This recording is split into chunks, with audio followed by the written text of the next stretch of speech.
Previously, on Mass Effect 3, we lost the war for the galaxy. Today, I'd like to talk about Cerberus. That's right, last mission, Shepard screwed the pooch. Kaileng and his Cerberus pals swooped in at the last moment to steal the Prothean VI vendetta from us, and with it, our only lead on completing the Crucible. Now we get this scene where Shepard is uncharacteristically sad about failing the mission. It's really melodramatic, as though even the characters themselves are surprised that Shepard might have failed an extremely risky extraction in the middle of the actual end of the world. It's a bit of a departure for BioWare, as previously Shepard has been written to be fairly stoic. On the rare occasions Shepard displays an emotion, it's generally been left up to the player to decide what they feel and how they show it. Even the dream sequences stop short of assigning feelings to Shepard deeper than startled. It's a little jarring and feels a bit mechanical. We're nearing the end of the game and series, so Shepard needs an internal crisis to rock them to the core before heroically getting it together and kicking ass.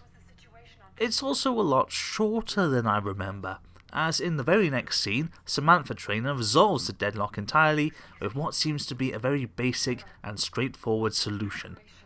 A bit of an anticlimax, to be honest. Lots of players don't like this plot beat. They say it feels forced and arbitrary.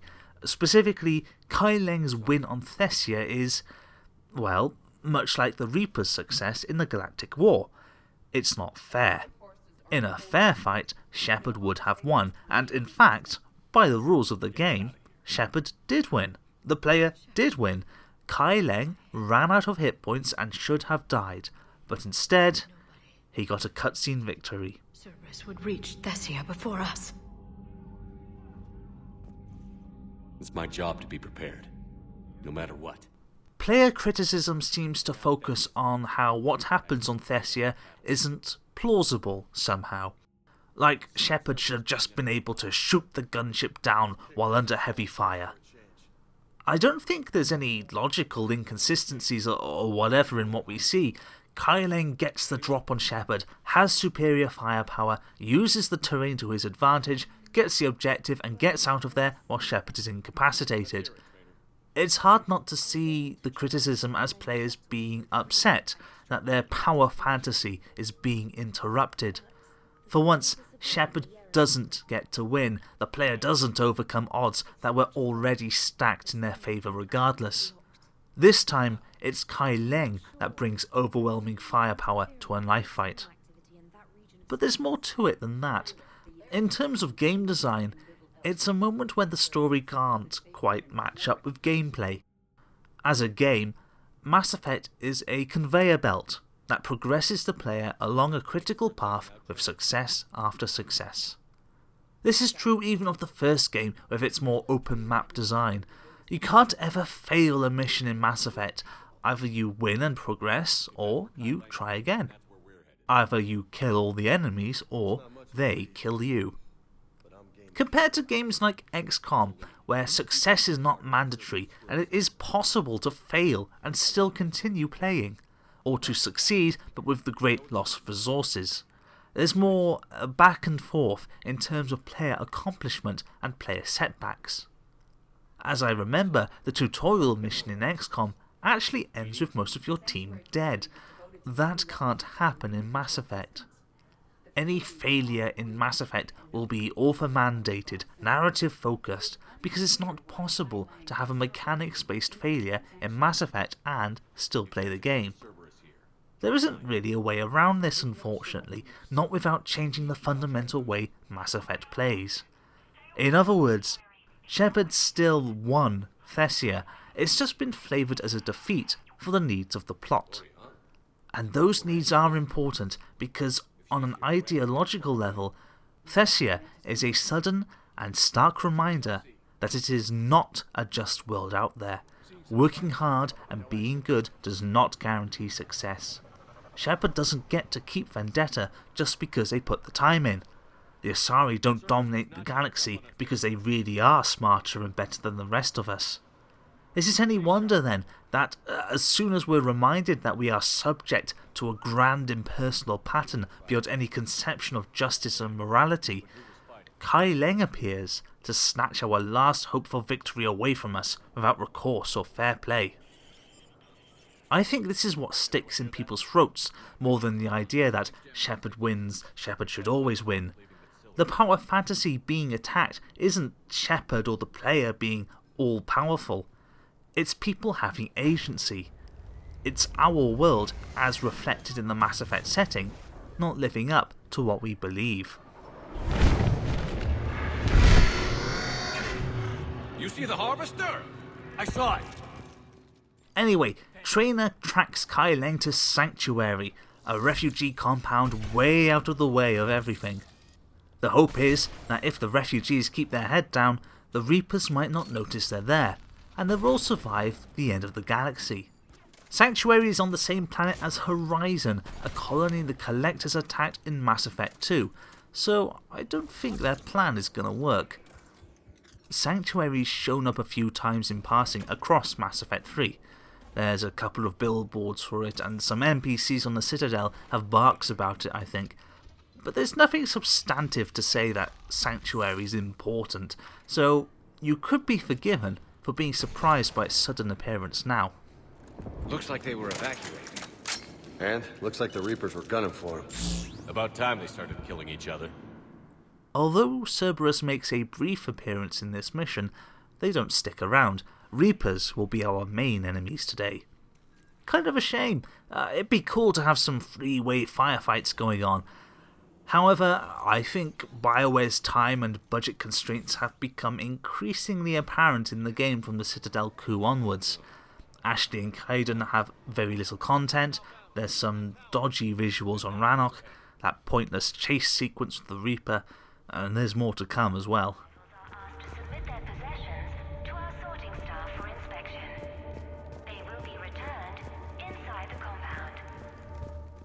Cerberus has changed a lot over the course of the series. In Mass Effect 1, they're a rogue Black Ops group conducting all sorts of human rights violations. In Mass Effect 2, they're a secretive paramilitary organisation out to protect humanity at any cost. In Mass Effect 3, they're a private army operating out in the open. Obviously quite a difference. For the most part it works. In fact, part of the Sanctuary mission's purpose is to explain how Cerberus transformed from a network of small isolated cells into a minor galactic power. The bit that doesn't work is their portrayal in Mass Effect 1. Their backstory there, what little there is, doesn't match up with what we see later. To be honest, it's also pretty silly. Cerberus's presence is centered around mad experiments with husks, Rachni and Thorian creepers. I've also always had a dislike for the Aku's Sole Survivor incident, where Cerberus scientists sicked giant carnivorous worms on a marine platoon to find out what would happen, as if it wasn't patently obvious. It's pretty lazy military-industrial complex gone wrong stuff, and I don't find it as interesting as the later incarnations. I think it's just something we have to let go as a failed first draft. The version introduced in Mass Effect 2 is much better. Cerberus is now akin to a shadow government for the Alliance, willing to do what needs to be done in defense of its unwitting subjects. The Elusive Man is a counterpart to Admiral Hackett and indeed for the Citadel Council, and it's illuminating to see the ways in which they are similar as well as different. While the Council are needlessly argumentative and obstructive, the Elusive Man appears accommodating but sees Shepard as ultimately disposable. Cerberus!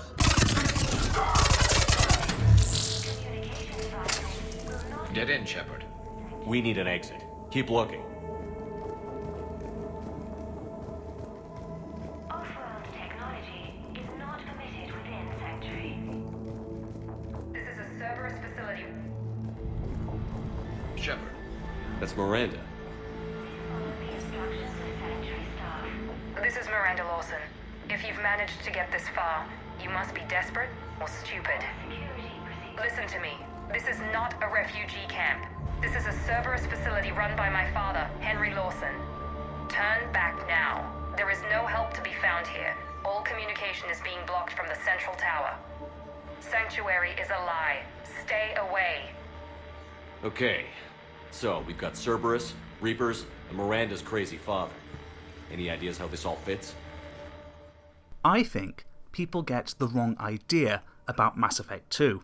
They think it's about Shepard fighting the Collectors, and complain when there are a total of, 4 missions specifically about the Collectors and their evil plan? I mean, you don't even get to fight them in Freedom's Progress, so really it's a free main plot missions. This is part of the idea that Mass Effect as a whole is a free-act story about Shepard defeating the Reapers, which it isn't. When Mass Effect diverges from this idea, like Mass Effect 2 barely involving the Reapers or the Collector minions, some players assume that this is a mistake on BioWare's part, when in fact it's their initial premises that are at fault. See, Harbinger isn't the villain of Mass Effect 2, it's the Elusive Man. Mass Effect 2 is a spiritual battle for control of Shepard's soul. The Elusive Man is a satanic figure complete with burning background, who tries to tempt Shepard into submitting to his authority. His attempts to undermine Shepard start right at the beginning of the game, when he sends Shepard to Freedom's Progress to find out who's responsible for abducting colonists. Of course, the Elusive Man already knows the answer. The same with the leak on Horizon and the trap on the Collector ship. Once or twice people have suggested that Cerberus shouldn't have been enemies in Mass Effect 3. They should have been alternative quest givers, a renegade option to stand alongside a Paragon Council option. But I think in this light, where the struggle of Mass Effect 2 is Shepard shrugging off the Elusive Man's malign influence, that having Cerberus be alternative quest givers wouldn't really be appropriate. The other reason why that wouldn't work, They're being turned into husks. is because Cerberus are the Reapers.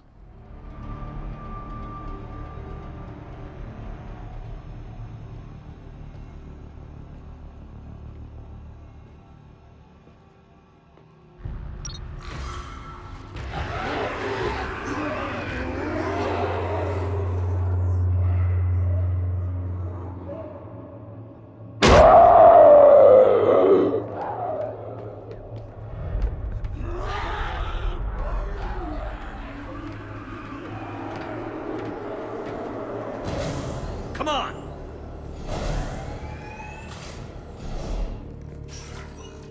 I don't get it. Why go through all this just to make husks? What does the Elusive Man gain? The Reapers attacked because this place was a threat. We need to find out why. Shutting down the power.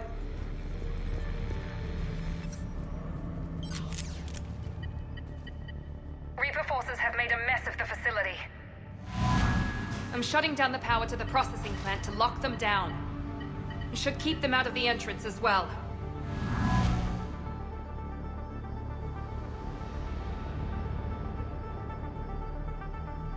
Madre, she's gonna get blindsided. Miranda Lawson has arrived sooner than expected. You want me to deal with her? Only if she gets in your way. Stay focused on the research data. Find it and get out. Yes, sir. Damn it! Let's move! I want to expand a bit more on the idea that the Reapers are ever present throughout the galaxy, even when not physically there. I've already said that they're symbolic of intergenerational conflict, all intergenerational conflict from whichever perspective, whoever is more justified. More than that though, they represent a certain kind of response to the inherent frailty and finitude of life. When asked, why must we die, the Reaper reply is, death is necessary. Regular, scheduled genocide is required to prevent total destruction. The parent must kill the child or the child kill the parent. You can compare it to Morden's justification of the genophage, in which mass stillbirth is necessary to control the Krogan population. And as much as I complain about Mass Effect 3's golden endings and lack of meaty dilemmas, At least the game is consistent in rejecting these kinds of responses. Shepard's reply, BioWare's reply, is that there shouldn't need to be a conflict at all. Death isn't necessary. But I digress. The Reaper reply is a kind of co-opting control of the problem, almost like a negotiation. Yes, all things must die, they say, but on our terms. We decide how it happens and when. So instead of an uncontrolled conflict between hyper-advanced artificial and organic life that could threaten all existence, the Reapers step in to kill all life when it's merely quite advanced. Instead of a galactic war between a booming Krogan population and the Citadel races, the Solarians release a genophage that kills 99.9% of all Krogan babies in utero. The Reaper desire for control also extends to the Citadel trap in the first game, Harbinger's micromanaging of the Collectors in the second, and the general notion that they can predict and determine the course of civilizations through what technology they scatter about the galaxy. I think you can probably find parallels elsewhere in the series, ultimately misguided attempts to exert control over apparently irreconcilable forces. The adrenaline released, and quickly move through the body to speed conversion to the final husk state.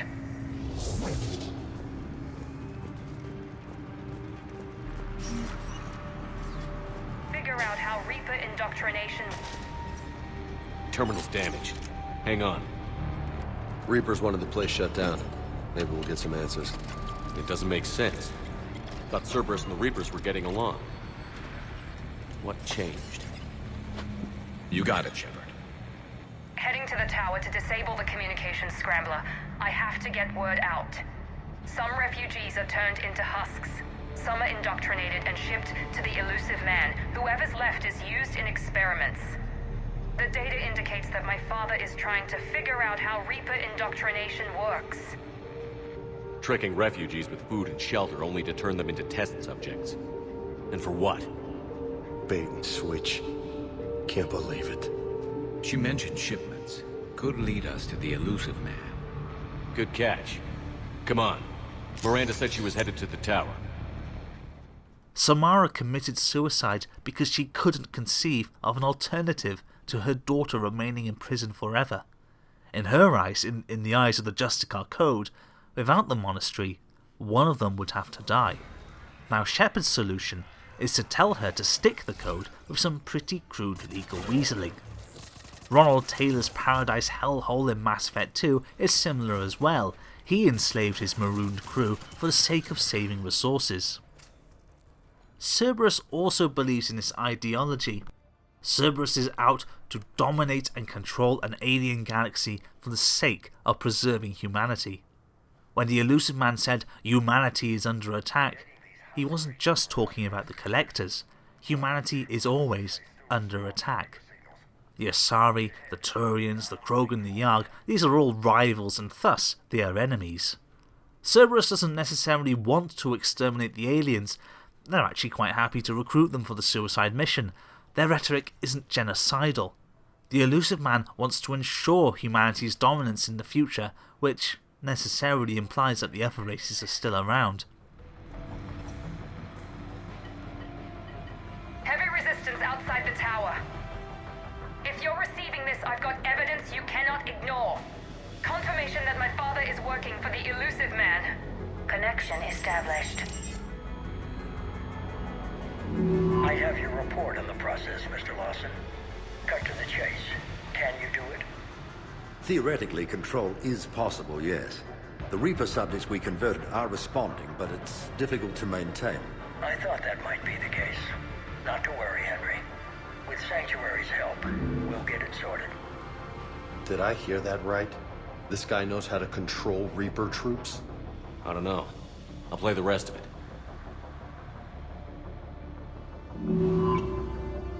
We've done it.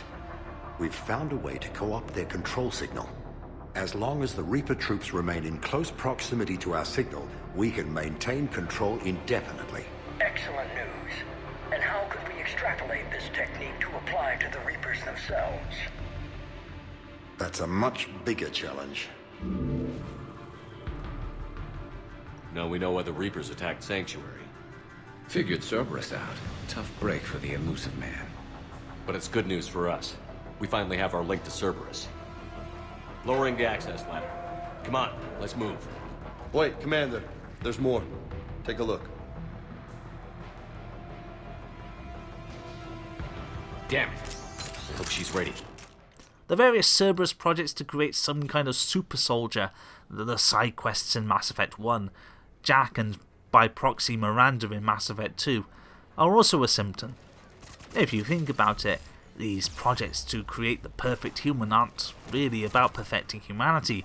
To err is human after all. Being human is inherently about being imperfect, unworthy of God. They're instead about turning people into perfect tools, soldiers that can be commanded to do anything, the ultimate biotic weapon, an identical clone to stand as your legacy forever. Tools that, of course, are controlled by Cerberus. We'll also see in the next mission how far Cerberus went to control Commander Shepard in Mass Effect 2.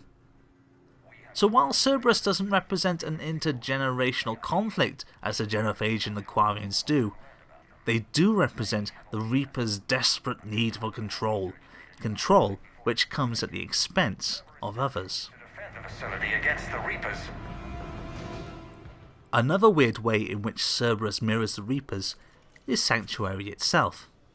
Sanctuary is a trap that lures refugees to what appears to be a safe haven, only for them to be transformed into Cerberus shock troopers or Reaper test subjects. Much like the galactic trap described in the first game, in which the Citadel is a trap that lures explorers to what appears to be a central hub, only for them to be transformed into Reaper foot soldiers or ship Ichor. We even have an equivalent for the Prothean distress beacons in the form of Miranda and Oriana's warning messages. This way.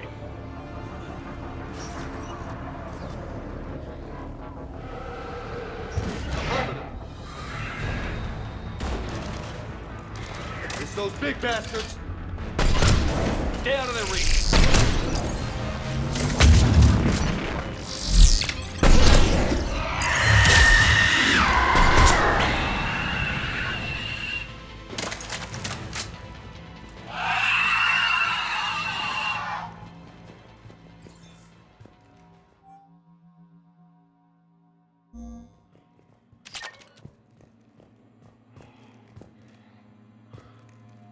Doorway ahead! Let's move!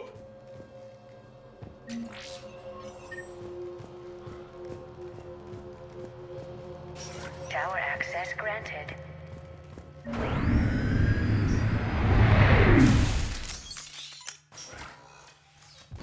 Get ready.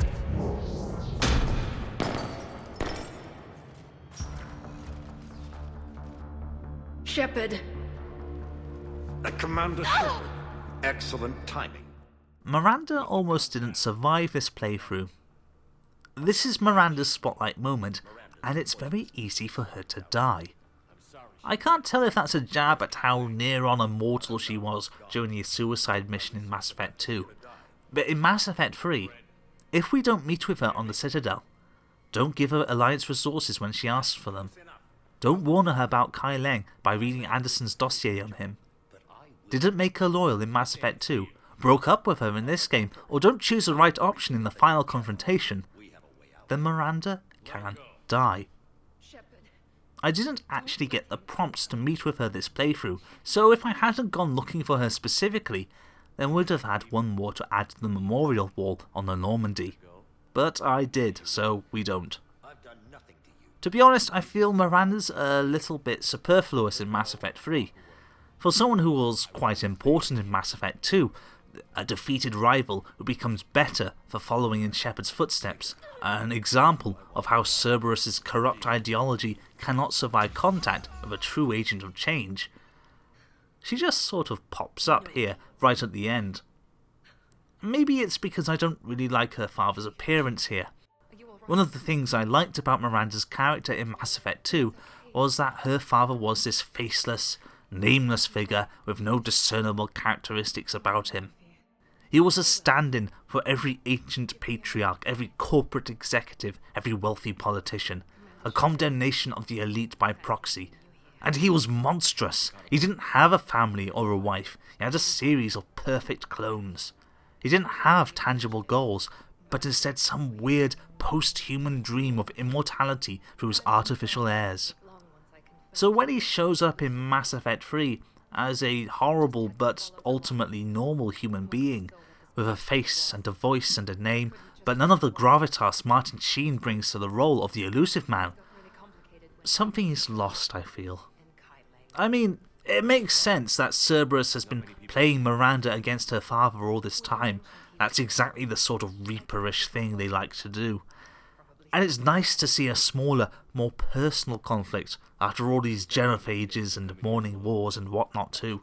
But I don't think it quite works. Henry Lawson just isn't exciting or grotesque enough to carry the stakes.